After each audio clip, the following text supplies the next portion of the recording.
एक प्रश्न विचारतो तुम्हाला. तुम्ही कधी असं अनुभवलंय का? एखादी चूक झाली आणि मग मन सांगू लागलं, "नाही, माझी चूक नव्हती. त्यांनीच असं केलं. परिस्थिती तशी होती." आणि हे सांगताना तुम्ही स्वतःवरच विश्वास ठेवला, पण आतून, खोल आतून एक छोटीशी अस्वस्थता होती. एक बारीक आवाज येत होता जो सांगत होता की, "तू चुकलास." तुम्ही तो आवाज दाबला. पुन्हा पुन्हा दाबला. सायकॉलॉजी सांगते, हा आवाज दाबण्याची किंमत आपण आयुष्यभर चुकवतो. आज आपण समजून घेणार आहोत, चूक स्वीकारणं इतकं कठीण का वाटतं आणि ते न केल्यामुळे आपल्या मनावर नक्की काय परिणाम होतो. पण त्याआधी पहिल्यांदा जर तुम्ही व्हिडिओ बघत असाल मनसंवादचा आणि तुम्हाला जर हा व्हिडिओ आवडला, तर तुम्ही कन्सिडर करू शकता चॅनलला सबस्क्राईब करायला. लाईक केलात या व्हिडिओला, तर YouTube ही व्हिडिओ अजून लोकांपर्यंत पोहोचवायला मदत करेल. आपली कम्युनिटी वाढेल आणि मला सुद्धा मोटिवेशन मिळेल. चला तर मग सुरुवात करूया.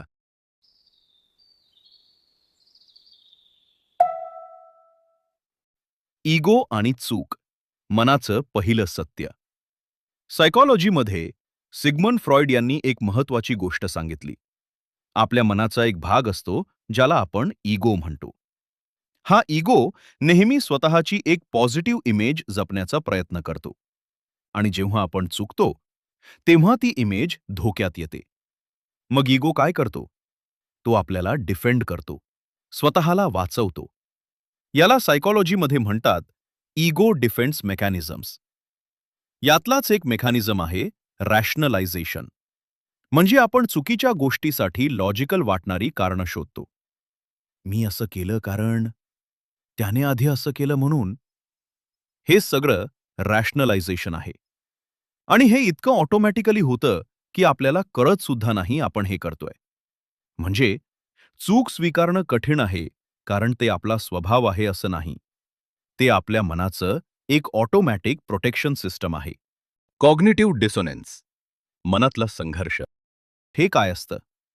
सायकॉलॉजिस्ट लिओन फेस्टिंगर यांनी 1957 मध्ये एक थिअरी मांडली, कॉग्निटिव्ह डिसोनन्स. म्हणजे जेव्हा आपले विचार आणि आपली कृती यांच्यात विरोधाभास असतो, तेव्हा मनात एक अनकम्फर्टेबल टेन्शन निर्माण होतो. उदाहरण द्यायचं तर, तुमची स्वतःबद्दल धारणा आहे, मी एक चांगला, प्रामाणिक माणूस आहे. आणि तुमच्याकडून एखादी चूक झाली, कदाचित कोणाशी खोटं बोललात किंवा कोणाला हर्ट केलं. आता मनात कॉन्फ्लिक्ट होतो. मी चांगला माणूस आहे आणि मी चुकीचं केलं. या दोन गोष्टी एकत्र राहू शकत नाहीत. मग मन काय करतं? हा टेन्शन कमी करण्यासाठी मन 3 शॉर्टकट्स घेतं. पहिला, चूक नाकारतं. मी काहीच चुकीचं केलं नाही. दुसरा, चुकीचं समर्थन करतं. त्याने डिझर्व्ह केलं होतं. तिसरा, स्वतःशीच खोटं बोलता. हे तर सगळेच करतात. पण हे शॉर्टकट्स घेतल्यावर त्या टेन्शनचं काय होतं? तो नाहीसा होतो का? तर नाही. तो आत जातो. मनाच्या खोल थरात जाऊन बसतो. आणि मग अँक्झायटी, चिडचिड, नातेसंबंधातला दुरावा या रूपात बाहेर येतो. Self serving bias. आपण हे नकळत करतो. सायकॉलॉजीमध्ये एक कॉन्सेप्ट आहे सेल्फ सर्व्हिंग बायस. याचा अर्थ असा, जेव्हा काही चांगलं होतं तेव्हा आपण क्रेडिट स्वतःला देतो. मी मेहनत केली म्हणून यश मिळालं. पण जेव्हा काही वाईट होतं तेव्हा आपण ब्लेम बाहेर टाकतो. परिस्थिती वाईट होती, नशीब नव्हतं, दुसरे कारण होते. हे सगळ्यांमध्ये असतं. तुमच्यात, माझ्यात, प्रत्येकात. हे वीकनेस नाही, हे मनाची एक नॅचरल टेंडन्सी आहे. पण जेव्हा आपण हे समजतो तेव्हाच आपण त्या पलीकडे जाऊ शकतो. चूक न स्वीकारल्यामुळे मनावर होणारे सायकोलॉजिकल परिणाम. शेम वर्सेस गिल्ट, एक महत्वाचा फरक. रिसर्चर ब्रेने ब्राउन यांनी एक अत्यंत महत्वाचा फरक सांगितला आहे. गिल्ट म्हणजे मी चुकीचं केलं. शेम म्हणजे मी चुकीचा आहे. गिल्ट हे हेल्थी असतं. ते आपल्याला बदलायला मोटिवेट करतं. शेम हे टॉक्सिक असतं. ते आपल्याला आतून तोडतं. आणि जेव्हा आपण चुका स्वीकारत नाही, तेव्हा गिल्ट कुठेतरी आत अडकतो आणि हळूहळू त्याचं रूपांतर शेममध्ये होतं. म्हणजे मी चुकलो हे न म्हणण्याची किंमत म्हणजे आपण स्वतःलाच एक वाईट माणूस मानायला लागतो, पण हे कधीही उघडपणे कबूल न करता. र्युमिनेशन, मन एकाच विचारात अडकतं. चूक स्वीकारली नाही की मन त्याच घटनेभोवती फिरत राहतं. याला सायकोलॉजीमध्ये रुमिनेशन म्हणतात. रात्री झोपताना तोच विचार, कोणाशी बोलताना अचानक तोच प्रसंग डोळ्यासमोर येणं, हे रुमिनेशन आहे. आणि संशोधन सांगतं, रुमिनेशन हे डिप्रेशन आणि अँक्झायटीचं एक मुख्य कारण आहे. रिलेशनशिप्समधला दुरावा, जेव्हा आपण चूक मान्य करत नाही तेव्हा समोरच्या माणसाला एक मेसेज जातो, तुझ्या फीलिंग्स माझ्यासाठी इम्पॉर्टंट नाहीत. सायकोलॉजिकली सांगायचं तर इमोशनल व्हॅलिडेशन हे प्रत्येक नात्याचा पाया आहे. आणि चूक न मान्य करणं म्हणजे ती व्हॅलिडेशन नाकारणं. हळूहळू ट्रस्ट तुटतो, नातं पोकळ होतं. चूक स्वीकारल्याने सायकोलॉजिकली काय घडतं? अकाउंटेबिलिटी आणि सेल्फ कंपॅशन. सायकोलॉजिस्ट क्रिस्टिन नेफ यांच्या संशोधनानुसार जे लोक स्वतःबद्दल सेल्फ कंपॅशन ठेवतात ते चुका जास्त सहजपणे स्वीकारतात. सेल्फ कंपॅशन म्हणजे स्वतःला एक्सक्यूज देणं नाही.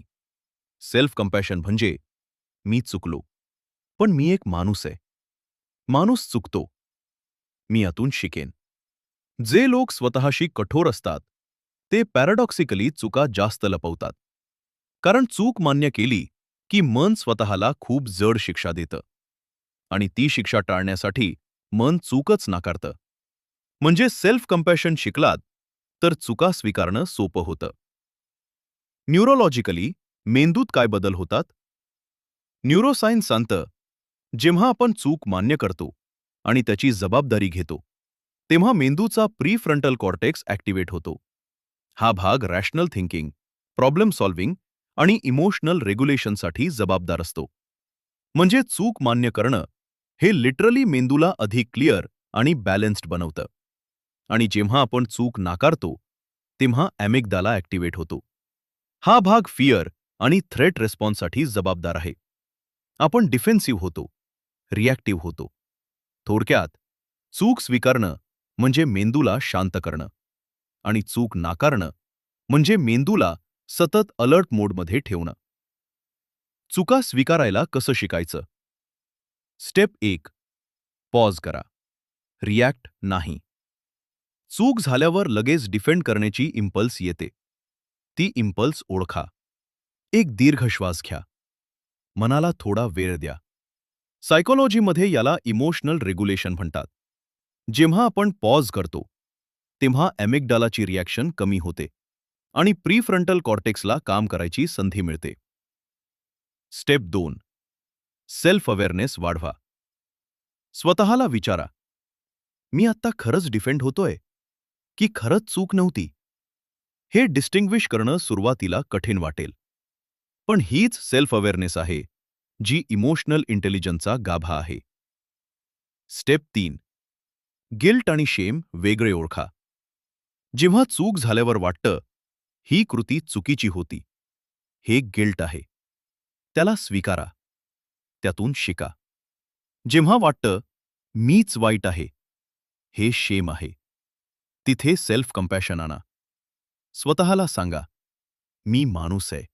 इम्परफेक्ट असणं म्हणजे इनकम्प्लीट नाही. स्टेप 4. जर्नलिंग करा. रोज रात्री फक्त 5 मिनिटं लिहा. आज मी कुठे चुकलो? का झालं असेल हे? मला त्यातून काय शिकायचंय? जर्नलिंग हे एक सायकोलॉजिकल टूल आहे, जे रिफ्लेक्टिव्ह थिंकिंग वाढवतं आणि रुमिनेशन कमी करतं.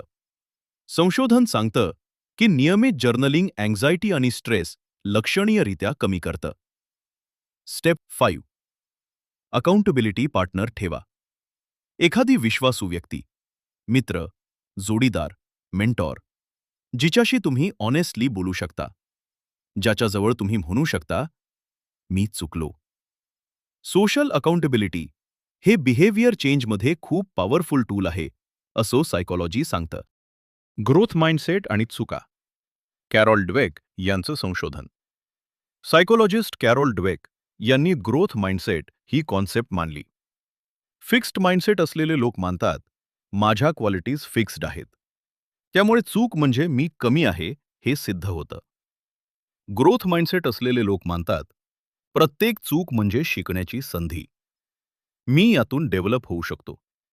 आणि ड्वेक यांच्या संशोधनानं हे सिद्ध केलं की ग्रोथ माइंडसेट असलेले लोक जास्त रेझिलियंट असतात, जास्त यशस्वी होतात आणि नात्यांमध्येही अधिक समाधानी असतात. चुका स्वीकारणं म्हणजे ग्रोथ माइंडसेट जगणं. शेवटचं, मनसंवाद. एक शेवटची गोष्ट सांगतो. सायकॉलॉजीमध्ये ऑथेंटिसिटी हा कॉन्सेप्ट आहे. ह्युमॅनिस्टिक सायकॉलॉजिस्ट कार्ल रॉजर्स यांनी सांगितलं की मानसिक आरोग्याचा सर्वात महत्त्वाचा आधार म्हणजे कॉन्ग्रुएन्स. म्हणजे आपण आतून जे आहोत आणि बाहेर जे दाखवतो ते एकच असणं. जेव्हा आपण चुका लपवतो, आपण इनकॉन्ग्रुअंट होतो. आत एक, बाहेर दुसरं. आणि हीच इनकॉन्ग्रुएन्स मनाचं सर्वात मोठं ओझं असतं. चूक मान्य करणं म्हणजे ते ओझं खाली ठेवणं. चूक मान्य करणं म्हणजे स्वतःशी कॉन्ग्रुअंट होणं. चूक मान्य करणं म्हणजे खऱ्या अर्थाने मोकळं होणं. आजपासून एक सुरुवात करा. छोटी असली तरी चालेल. स्वतःशी प्रामाणिक व्हा आणि बघा मन किती हलकं होतं. हा व्हिडिओ इथपर्यंत बघितलात याबद्दल धन्यवाद. जर हा व्हिडिओ तुम्हाला युजफुल वाटला असेल तर लाईक करा, मनसंवादला सबस्क्राईब करा आणि हा व्हिडिओ त्या एका मित्राला नक्की शेअर करा, ज्याला आज या गोष्टीची सर्वात जास्त गरज आहे. चला तर मग भेटूया पुढच्या व्हिडिओमध्ये. तोपर्यंत काळजी घ्या, मनाशी संवाद साधत रहा आणि स्वतःला जपा. धन्यवाद.